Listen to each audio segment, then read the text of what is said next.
Hola de nuevo. Aquí estamos para continuar con la segunda parte de la clase que estamos dedicando a la arquitectura de Antonio Gaudí. Y vamos a seguir donde lo dejamos, ¿no? Analizando un poco cuáles son las obras más representativas, más importantes de lo que es su etapa modernista, su segunda fase modernista, que es la que desarrolla prácticamente desde el cambio de siglo, desde 1900 hasta su fallecimiento. Voy a introducir de nuevo la presentación.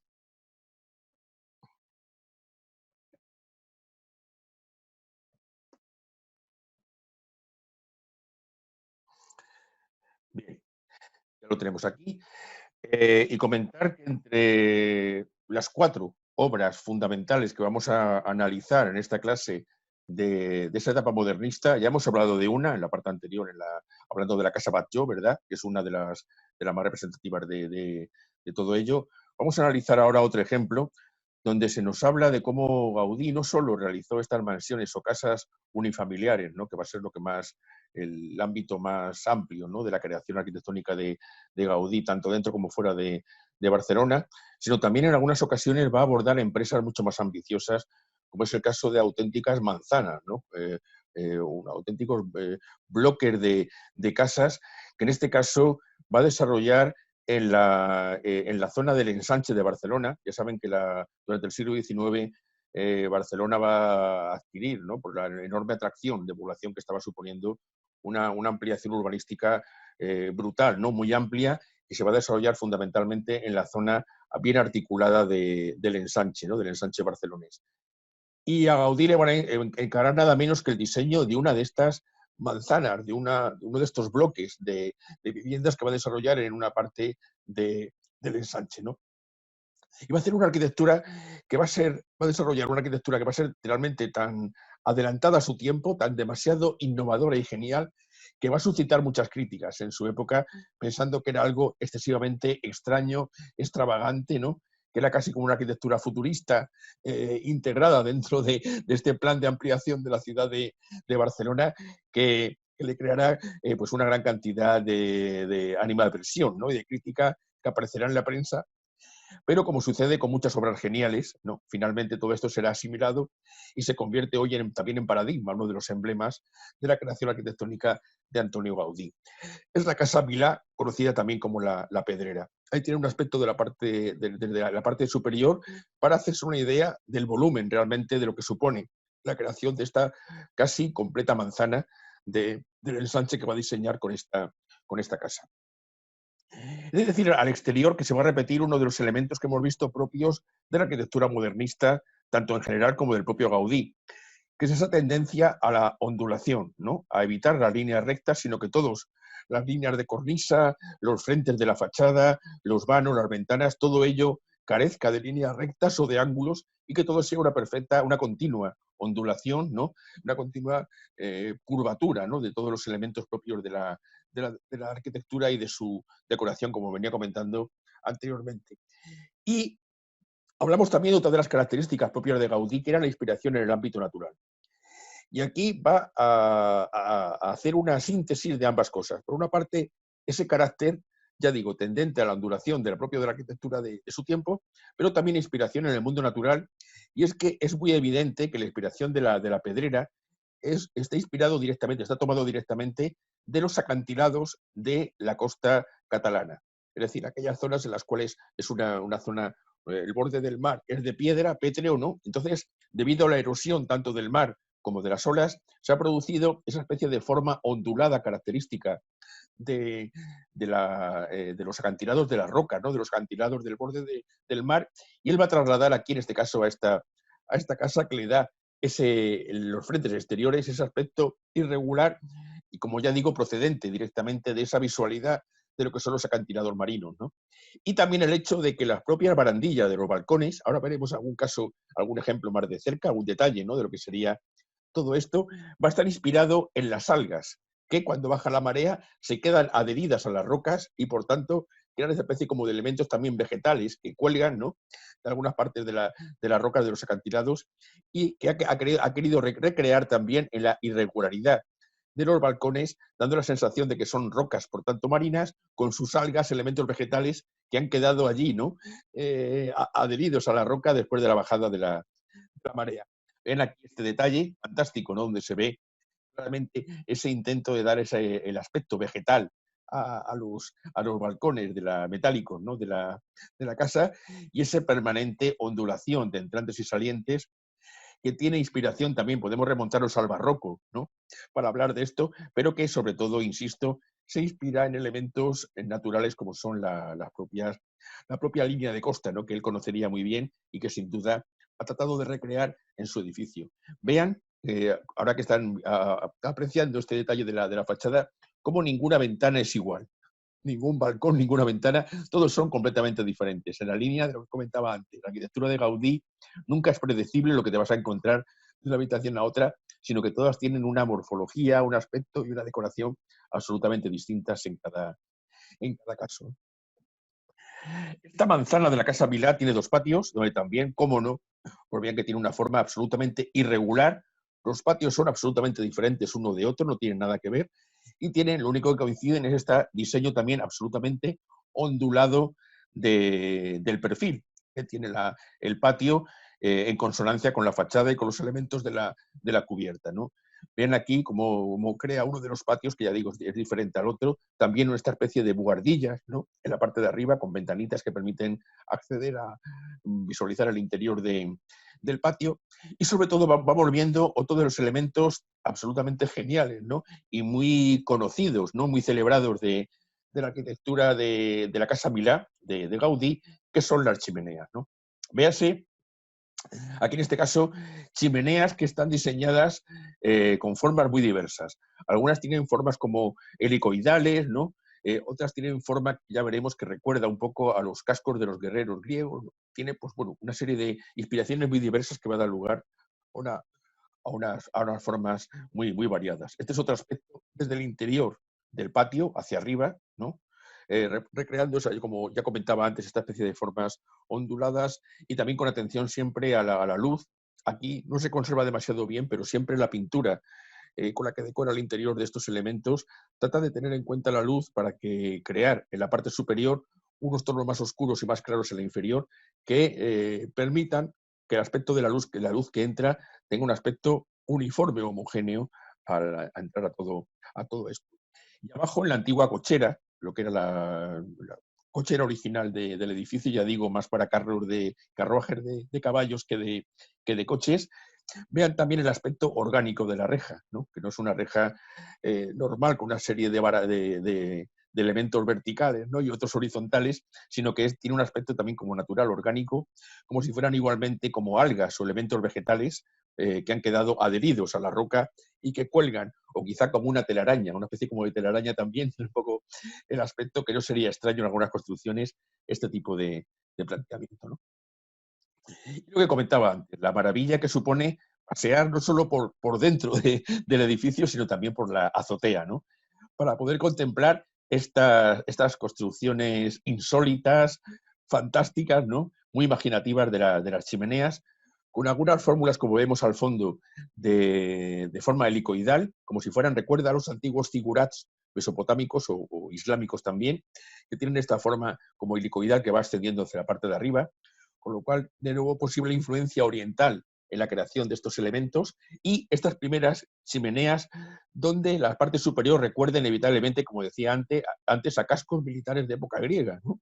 Con lo cual, insisto en la diversidad, a veces insólita, ¿no? De los elementos de inspiración de nuestro arquitecto, ¿no? Solamente indicar que las chimeneas del fondo, si ven, están formadas por fragmentos de cerámica, en este caso blanca, que han sido reutilizados, han sido reciclados y vueltos a colocar, a pegar unos junto a otros, formando estas chimeneas, ¿no? Es una técnica de lo que él denomina el trencadís, que era ese reciclaje de elementos cerámicos de edificios anteriores, normalmente, repito, reciclados, ¿no? De construcciones que han sido derruidas y que él reaprovecha de una manera muy creativa, dando lugar a auténticas obras de arte, creando estos mosaicos con estos elementos aquí blancos, pero a veces también polícromos, que utiliza de fragmentos cerámicos reaprovechados, ¿no? Y que serán muy característicos, como veremos, y como sabe muy bien de otras muchas construcciones como por ejemplo de la que vamos a hablar ahora, ¿no? Aparte de la Casa Milá, otro de los lugares más visitados de Barcelona, ¿no? Y uno de los más atractivos para poder pasar allí algunas horas, es el denominado Parque Güell, ¿no? El Parque Güell, en origen, fue un intento por parte de Eusebio Güell, que era el patriarca de esta gran familia, esta gran estirpe, ¿no?, de industriales dedicados a la industria textil que había en Barcelona, de crear una especie de lugar apropiado para vivienda, para acoger a todos aquellos obreros que trabajaban en las fábricas y las industrias de Eusebio Güell y de su familia, ¿no? Y es que Eusebio Güell era una persona muy religiosa, muy creyente, ¿no?, muy cristiana, en este caso muy afín con lo que decíamos de Antonio Gaudí, pero también, curiosamente, con un espíritu socialista, ¿no?, en el sentido que en aquella época no era extraño que fueran compatibles, ¿no?, este aspecto muy marcadamente cristiano con un espíritu socialista de tratar de alguna manera de cuidar las necesidades de los obreros que se encontraban a tu servicio, ¿no? Porque ya sabemos que la revolución industrial trajo a las ciudades multitud de personas del campo atraídas, ¿no?, por ese desarrollo de las ciudades, que venían a trabajar a las mismas, a las fábricas, a las industrias, y que vivían en condiciones a veces muy poco agradables, ¿no?, en la periferia, en zonas sin ningún carácter higiénico, urbanístico claro, ¿no?, con mucha suciedad, con muchos problemas, ¿no?, de higiene, sin luz, etcétera. Con lo cual, lo que Eusebio Güell plantea es crear una colonia en la cual construir casas que permitieran una estructura, ¿no?, también de jardines y de parques que constituyeran un lugar digno para que vivieran los obreros de sus fábricas, ¿no? Lo cual es muy loable. El problema es que el proyecto no llegó a concluirse porque falleció Eusebio Güell antes de que fuera finalizado. Y le encarga a Antonio Gaudí, a su gran amigo, el diseño de todo esto, ¿no? Y vamos a ir a ver un poco, vamos a ir viendo las partes que fueron construidas dentro de este complejo, ¿no? Con esa finalidad que comentaba antes. Aquí tenemos la entrada. Habría, como ven abajo, en la parte de abajo de la imagen, de esta imagen espectacular, ¿no?, los dos pabellones que siguen un poco ese planteamiento de construcciones con una característica permanente de ondulación que se ve sobre todo en los techos, las torres, ¿no? Pues vemos en el caso de la izquierda, que sigue recordando aquellos alpinares orientales que habíamos visto en construcciones anteriores, ¿no?, etcétera, dentro de estos pabellones, repito, de entrada, ¿no?, de control de entrada al acceso. La gran escalinata que permitía el acceso al interior de estas construcciones, y aquí lo que sería la plaza del mercado, ¿no? Plaza del mercado que tenía una especie de azotea de parte superior, imagino para que pudiera desarrollarse en primavera y en verano, pero sin embargo, en caso de que lloviera o que hiciera mucho calor, tenía una parte interna, una parte de abajo, que es complementaria, por tanto, de la zona de arriba. Y era el lugar de mercado semanal donde las personas que iban a vivir dentro de esta colonia pues pudieran abastecerse de alimentos en un determinado momento, ¿no? Aquí tenemos otra vista de otro ángulo de lo que serían estos dos pabellones que parecen como las casitas de chocolate de cuentos de Hansel y Gretel, ¿verdad? Tiene un aspecto como de casita de cuento, ¿no? Con ese aspecto tan colorista, ¿no? ¿No?, con esa policromía tan llamativa propia de este momento y con esa tendencia a la mezcla de materiales, de elementos y la ondulación permanente, sobre todo de las cubiertas, ¿no?, que decíamos anteriormente. Esta es la escalera de acceso al mercado, ¿no?, y a la propia colonia, ¿no?, del Parque Güell, donde está uno de los grandes emblemas de Gaudí, ¿no? Este lagarto o salamandra, vete tú a saber, ¿no? Este animalillo que aparece ahí, realizado mediante la técnica del trencadís que comentaba antes, el reciclaje de fragmentos cerámicos de colores polícromos, ¿no?, que crea este animal, y que, bueno, era simplemente una especie de detalle decorativo, pero que, insisto, ha sido tan famoso, ¿no?, que se ha convertido verdaderamente en un emblema prácticamente de lo que es el itinerario Gaudí y el recorrido, ¿no?, por la arquitectura gaudiniana de la capital, ¿no?, de la capital condal. Bien, aquí tenemos en la parte inferior que comentaba anteriormente del mercado, ¿no?, para el caso de que cuando había excesivo calor o las inclemencias climatológicas, pues se pudiera celebrar, los puestos del mercado se pudieran colocar en la parte inferior. Vemos arriba decoración de trencadís con elementos, una vez más, o bien blancos o bien polícromos, que van diseñando en muchos casos, van jugando con el motivo de la G, que es la inicial de Güell, ¿no?, del apellido Güell, de la familia, que va creando motivos bastante fantásticos, ¿no?, muy imaginativos en relación con este elemento.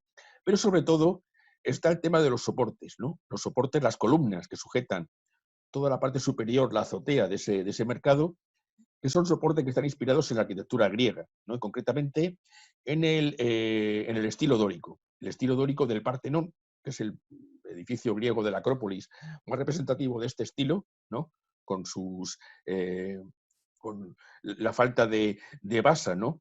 Y con estos los canales, ¿no? Del fuste con aristas vivas, etcétera, todo lo característico del estilo dórico, y que aquí va a recrear en el caso de este interior del palacio. Una vez más, como vemos, recurriendo, utilizando elementos absolutamente sorprendentes, ¿no? De una procedencia o de otra que él reúne y que asimila dentro de este estilo modernista, ¿no? Otra de las partes más conocidas y más famosas, ¿no? Más visitadas también de lo que sería este mercado del Parque Güell, son este banco corrido, ondulado, como no, decorado con trencadís, como no, con lo que sería la decoración característica propia, ¿no? Del reciclaje de elementos cerámicos que te hemos comentado de Gaudí, con un carácter absolutamente ergonómico, como se dice ahora, muy cómodo para sentarse allí, y un lugar extraordinario para visitar, o sea, para poder contemplar, perdón, la ciudad de Barcelona y la costa, ¿no? El estuario enfrente de la ciudad, el mar, ¿no?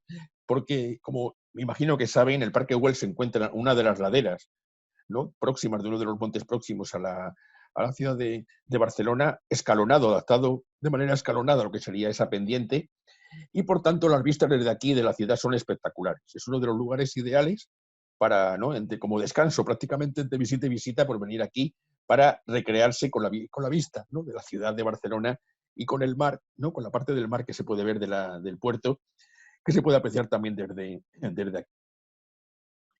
Y una parte también importante este Parque Güell es la cripta de la colonia Güell, que fue un edificio religioso muy singular, porque es un edificio donde se plasmó perfectamente lo que comentábamos, la idea de Gaudí de no hacer ningún tipo de plano, de planimetría previa, de bocetos previos del edificio, sino de estar allí permanentemente y sobre la marcha ir solucionando las distintas dificultades o problemas técnicos que fueran surgiendo, ¿no? O arquitectónicos que fueran surgiendo al hilo de la construcción de todo ello, ¿no?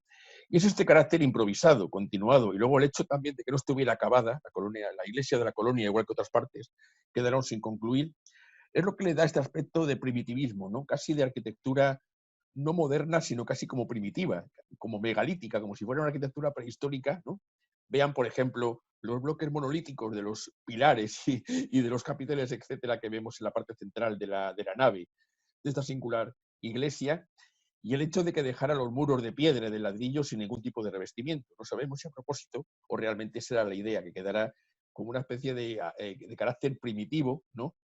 De la arquitectura no terminado, no finalizado, que le da el aspecto tan peculiar, ¿no? Tan curioso al interior de esta iglesia, repito, con una especie de mezcla de edificio moderno contemporáneo y resabios, ¿no? Elementos que nos retrotraen al pasado, ¿no? A la arquitectura prehistórica o megalítica, ¿no? Vean el pórtico también, un ejemplo muy claro de esa total irregularidad, de falta de un diseño, ¿no? Regular, planificado, sino que bueno, va adaptando a la topografía del terreno y va pues adquiriendo en cada caso una fisonomía absolutamente diferente, con los soportes, igual que sucedía en el interior, no soportes rectos, sino inclinados, casi soporte contrafuerte, ¿no? Barbotante, para sujetar el peso de lo que sería las bóvedas de esta capilla, pero absolutamente irregular, absolutamente carente de revestimiento, con ese aspecto, repito, de arquitectura antigua o primitiva, o a medio finalizar, ¿no? Y el tema de las vidrieras, de las ventanas, por supuesto, ninguna igual a otra, son ventanas absolutamente diferentes unas de otras, donde utiliza diseños decorativos también distintos en cada caso, y recurriendo a la técnica de la vidriera medieval, de la vidriera gótica, para la decoración de todas estas ventanas que le proporcionan una especial luminosidad al interior del edificio. Y como comentaba anteriormente, el hecho de que intentaba ser una colonia con casas, ¿no? Construidas para los obreros de las industrias, de este caso de Eusebio Güell. Y para ello lo que hizo, repito, comentaba antes que se encuentra en una ladera una montaña, ¿no? No sé si es el Tibidabo, no recuerdo ahora cómo es el nombre de la colina que se encuentra cerca de Barcelona. Lo que hizo fue acondicionar todo ello mediante una serie de plataformas que escalonaran esa ladera para poder edificar encima lo que serían las construcciones, las casas destinadas a los obreros de la colonia. Y para ello crea esta especie de galerías que es a medio camino entre elementos naturales, como si fueran piedra erosionada, o casi elementos orgánicos con un carácter próximo a lo vegetal. Esta especie de galerías contrafuertes, ¿no? O arbotantes, como decían antes, que lo que hacen es rodear las distintas plataformas del escalonamiento de la zona del parque como lugar donde se iban a construir las casas. Hay que decir que como falleció, decía antes, muy pronto Eusebio Güell, no se pudo concluir y por tanto las casas de los obreros no llegaron nunca a edificarse. Pero a pesar de ello, sí se hizo parte, al menos este escalonamiento y esta serie de galerías como rústicas, primitivas, ¿no? De apoyo de las distintas plataformas del terreno, sí quedaron construidas y es por ello que es actualmente un parque fascinante, es un lugar ideal para poder pasear, aunque alguna parte de la construcción, de los elementos constructivos, no llegara a finalizarse, ¿no? Y es un lugar, si han estado ahí, muy visitado, donde prácticamente todos los turistas de Barcelona pues, pasan un buen rato en este lugar. Piense de nuevo el carácter orgánico, casi como de piedras erosionadas, ¿no? Que tienen parte de la arquitectura, de los soportes de las galerías de este lugar, ¿no? Que para poder, repito, soportar los distintos niveles o terrazas del propio palacio, sin ningún, o sea, del propio, perdón, parque, sin ningún tipo de revestimiento, sin nada que disimule la crudeza, ¿no? El material con que están realizadas estas construcciones. Aquí tenemos varias imágenes de las galerías contrafuertes, repito, galerías que lo que sirven es para servir de elemento, ¿no? de contrarresto del peso de la plataforma como elemento que permite contenerlo, ¿no? Para que no haya ningún tipo de problema de deslizamiento del terreno. Y esta especie de parterres, macetas elevadas, ¿no? Que también parecen como elementos erosionados, elementos de piedra erosionada que recuerdan a otros lugares, ¿no? De España donde también hay este tipo de construcciones con macetas en la parte superior para decoración de estos galerías o de estos paseos que se van desarrollando entre los distintos niveles de las terrazas del patio, ¿no? Del jardín, del parque Güell, que es lo que veníamos indicando, ¿no? Y por último, ya acabamos con la joya de la corona, ¿no? Con una de las obras, uno de los monumentos más visitados turísticamente de España. Yo creo que después de la Alhambra y del Museo del Prado, debe ser el edificio con más visitas de turistas, ¿no? Que hay en España. De ahí también los problemas que están teniendo por la excesiva saturación a veces, el problema de la excesiva concentración, ¿no? Y el deterioro que supone tanto turista visitando, ¿no? el templo. Y el segundo edificio religioso más visitado en el mundo después del Vaticano. Es realmente impresionante el atractivo, ¿no? La atracción turística que este templo expiatorio de la Sagrada Familia de Gaudí produce sobre la población. Es también una obra emblemática de Gaudí porque fue una obra que le llevó toda su vida. Él empezó a construirla cuando era joven, en principio como una especie de casi de basílica de carácter neogótico, sin mucho alarde, sin mucha novedad, pero poco a poco, como fue algo que fue edificando a la vez que él iba evolucionando sus ideas, él fue haciendo también cambiar poco a poco el aspecto exterior, las características de lo que iba a ser el templo de la Sagrada Familia, hasta convertirlo en un emblema verdaderamente de la arquitectura modernista y una de las obras más conocidas de este estilo. Él la dejó sin acabar, como bien saben, y además, puesto que él no hacía planos, o los pocos planos que había se destruyeron en la Guerra Civil, no había instrucciones de cómo continuarla, con lo cual durante muchas décadas, y en un impulso que ha sido especialmente efectivo durante estas últimas décadas, ¿no? Antes de la actualidad, donde se dio quizá uno de los impulsos definitivos, aunque sigue sin estar terminada, pero se ha avanzado mucho, sobre todo en la parte interior, para que pueda ser visitada, ¿no? Visitable la parte de las naves. Repito que fue el empeño de toda una vida donde fue poco a poco evolucionando, sobre todo con donaciones particulares y de empresas y de industriales, ¿no? Que iban dando dinero para apoyar la construcción de este templo expiatorio.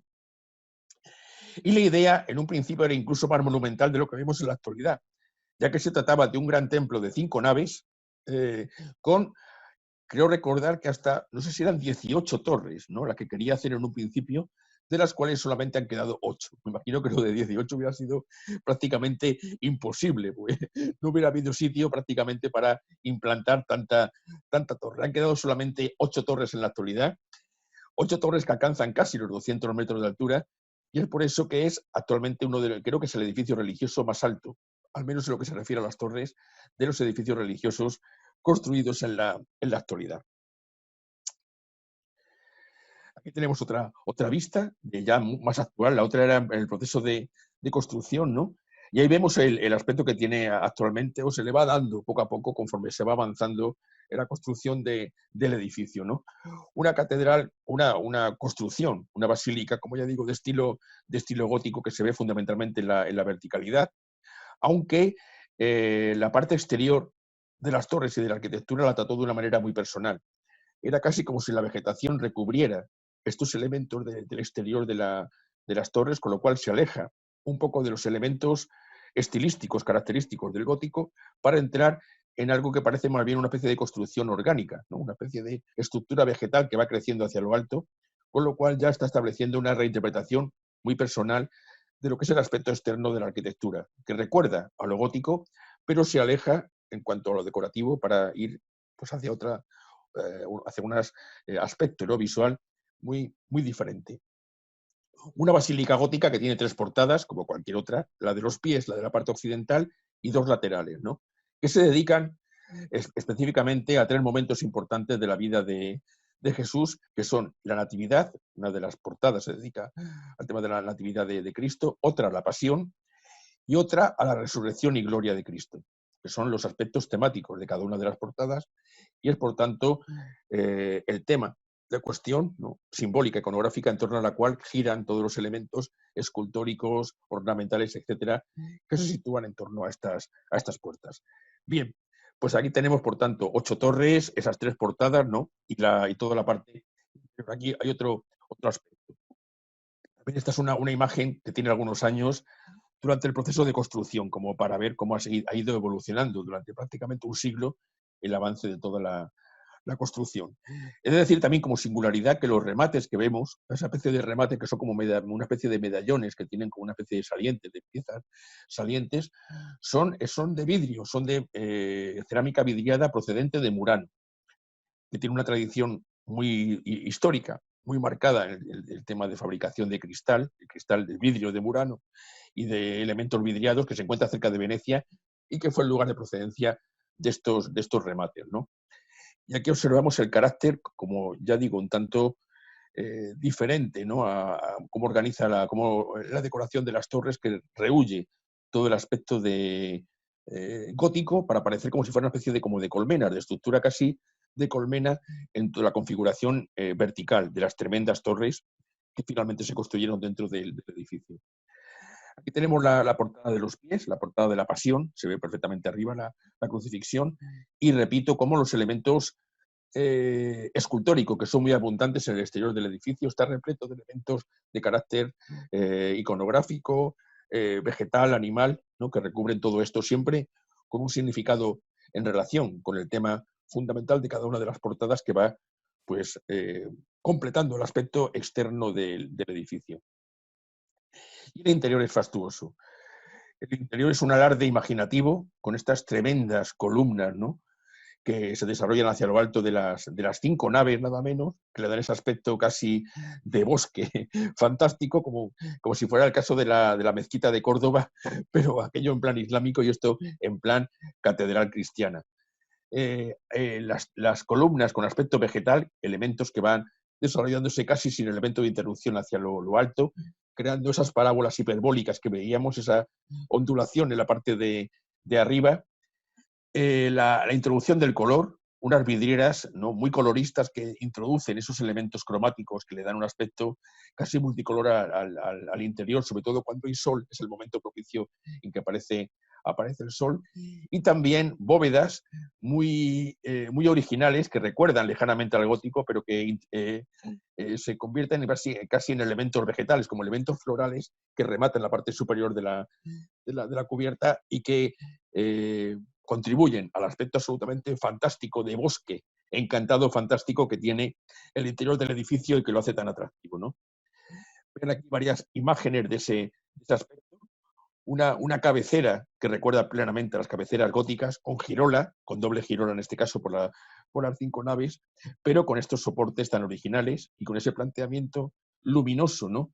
Y el remate tan original, alejado de lo que es la típica bóveda de crucería, que desarrolla en la parte superior de la cubierta, ¿no? Y aquí esta fantástica imagen a la derecha, ven la portada occidental por dentro, lo que sería la portada de la Pasión, y aquí el cruce, ¿no?, de las naves, de la triple nave lateral con las naves longitudinales de la iglesia, y cómo los efectos de luz, muy cuidados de luz y de cromatismo, eran estos efectos de la parte de arriba, donde recuerdan ligeramente o lejanamente a las cubiertas góticas, pero que da lugar a esta especie de aspecto, como ya digo, vegetal, de flores, de grandes flores que se abren, ¿no?, y crean este aspecto inusual para la parte interna del edificio. Y en el exterior, como comentaba antes, una proliferación escultórica muy grande de personajes, por supuesto vinculados al Evangelio, al relato evangélico con cada uno, en relación con cada una de las portadas, con el tema de cada una de esas portadas. Aquí, por ejemplo, vemos el tema del sacrificio de los inocentes, la huida a Egipto, Jesús en su infancia, ¿no? En este caso sería la fachada del nacimiento y temas relacionados con ello, con elementos vegetales, elementos animales también, vinculados simbólicamente con todo ello, que completan el aspecto, la fisonomía, ¿no?, externa de la Sagrada Familia. Para terminar, dos cosas, dos detalles que son singulares, ¿no? Por una parte, es el tema de un proyecto muy poco conocido, pero que hubiera sido fantástico que hubiera sido llevado a cabo, y fue el hecho de que una empresa hotelera de Nueva York, de Estados Unidos, planteó proyectos a los arquitectos europeos, proyectos que hicieran para la construcción de un gran hotel en la Gran Manzana de Nueva York. Y Gaudí se animó y presentó este proyecto absolutamente fantástico. Aquí vemos algunas de las trazas, pero sobre todo lo más fantástico es el proyecto conjunto a la izquierda, donde ven que diseñó algo absolutamente futurista, innovador. Estamos hablando de principios de siglo, creo que esto fue hacia 1908, 1909, siglo pasado, por supuesto, ¿no? Y creó esta estructura que parece casi una nave espacial, en este momento inimaginable, pero si lo pensamos un poco parece una especie de cohete o de nave espacial que nos habla de una imaginación, ¿no?, y de una creatividad casi futurista parecida a la de Julio Verne en algunos aspectos, ¿no?, con la creación de este edificio fantástico que fue diseñado para Nueva York y que lamentablemente no fue estimado. Se consideró que era, me imagino, demasiado imaginativo, demasiado fantástico, demasiado avanzado a su tiempo, ¿no? Como veíamos en el caso de la Casa Milá, que le suscitó tantas críticas y que por eso fue el proyecto rechazado. Pero hubiera sido fantástico que un hotel, ¿no?, con estas características de Gaudí hubiera sido construido en la ciudad de Nueva York. Y termino hablando sobre la muerte de Gaudí, que él, por supuesto, adquirió una gran fama, una enorme popularidad en su tiempo como arquitecto, ¿no?, que sobrepasaba las fronteras con sus influencias, ¿no?, y la fama que él llegó a adquirir con sus grandes construcciones, pero que, sin embargo, tenía un aspecto siempre muy austero. Él, digamos que vestía con ropa siempre de segunda mano, ropa muy ajada, ropa un poco a veces deteriorada, que le daba un aspecto casi de mendigo, de pobre, ¿no? Cuando él caminaba por Barcelona con su abrigo raído y el aspecto siempre bastante peculiar, sobre todo en los últimos años de su vida. Y el fallecimiento fue muy triste, porque él murió cuando iba a misa, él era de misa diaria, ¿no? Iba a la parroquia donde él acudía habitualmente, y despistado fue atropellado por un tranvía, uno de los tranvías característicos de la ciudad de Barcelona. Entonces, cuando encontraron el cuerpo, pensaron que era un pobre, que era un mendigo, porque ya digo que llevaba siempre ropa un poco zarapastrosa, ¿no?, que no era una ropa muy cuidada, y pensaba que eran un pobre, y le llevaron a un hospicio, ¿no?, donde estuvo allí hasta que lograron identificarlo, pero era ya tarde, porque parece que las heridas del accidente se complicaron con un infarto al corazón que finalmente acabó con la vida de de Gaudí. Pero fue muy curiosa este final tan singular, ¿no? De este personaje con esa gran creatividad y cómo pues, falleció prácticamente solo, ¿no? Y pensando, pensando que era un pobre, ¿no? Que era un mendigo, el que había fallecido allí después de esa tremenda trayectoria, de esa gran creatividad que la que dio rienda suelta durante toda su vida. Y aquí dejamos a nuestro amigo Gaudí. Habría más obras, más arquitectura por comentar, pero tenemos el tiempo limitado y hasta aquí hemos llegado con ello. Así que nada, quedamos emplazados para el siguiente tema, que muy posiblemente sea eh, Picasso y concretamente el Guernica, el próximo tema que veamos aquí en clase. Así que un abrazo a todos, cuídense y hasta la próxima.